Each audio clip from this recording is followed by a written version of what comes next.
Prabu Harjuno Sosrobau, seri 243, Romo Bargowo. Romo Bargowo harus berhati-hati, jangan sampai Nenggolo berkobar itu menyentuh kulitnya. Demikian pula Raden Bondodewo harus menghindari tebasan kapak besar hitam legam itu. Bahkan berusaha jangan sampai kapak itu menghantam Nenggolo miliknya. Pertarungan keduanya menjadi tontonan para prajurit dan para Nayaka Praja yang sangat menegangkan. Keduanya silih berganti menyerang.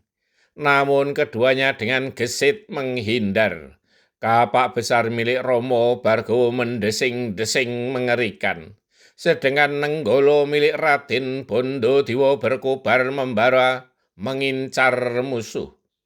Pertarungan berlangsung beberapa lama, namun yang tidak diduga oleh Raden Bondodewo, tiba-tiba di tangan kiri Romo Bargowo telah memegang beberapa batang anak panah yang kecil-kecil. Para prajurit pun melihat bahwa Romo Bargowo telah memegang anak panah yang dilolos dari punggungnya.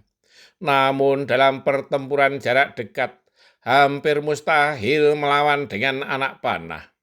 Semestinya anak panah itu diluntarkan dengan gandewa, dan tentu tidak akan sempat melakukannya.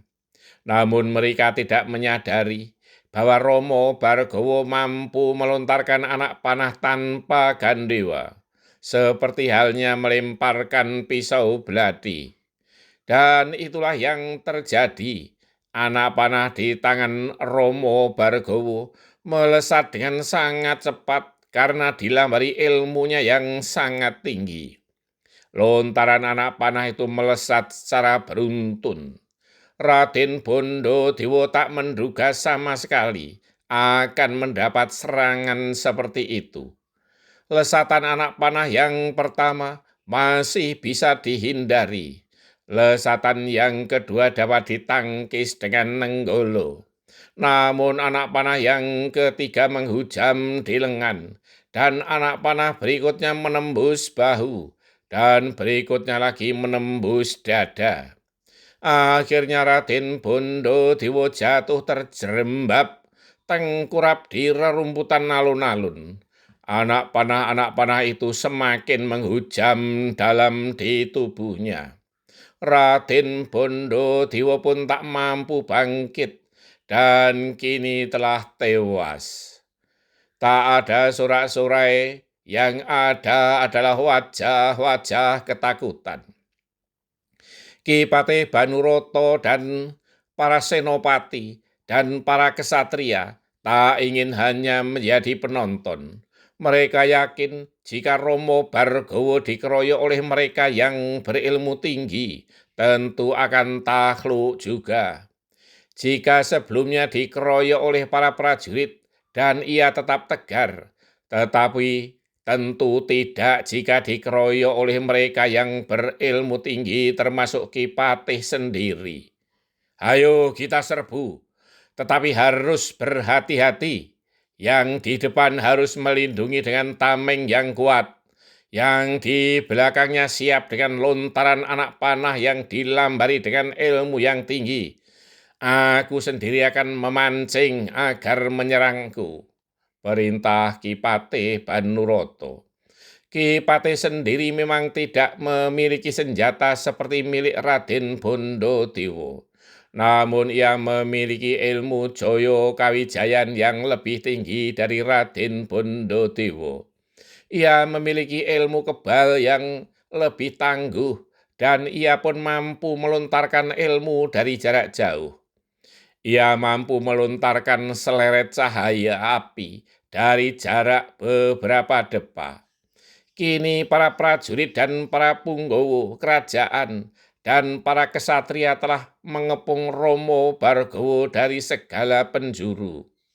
Namun mereka terkejut ketika Romo Bargowo meraih gandewo yang sangat besar yang sebelumnya hanya tergeletak begitu saja di rerumputan.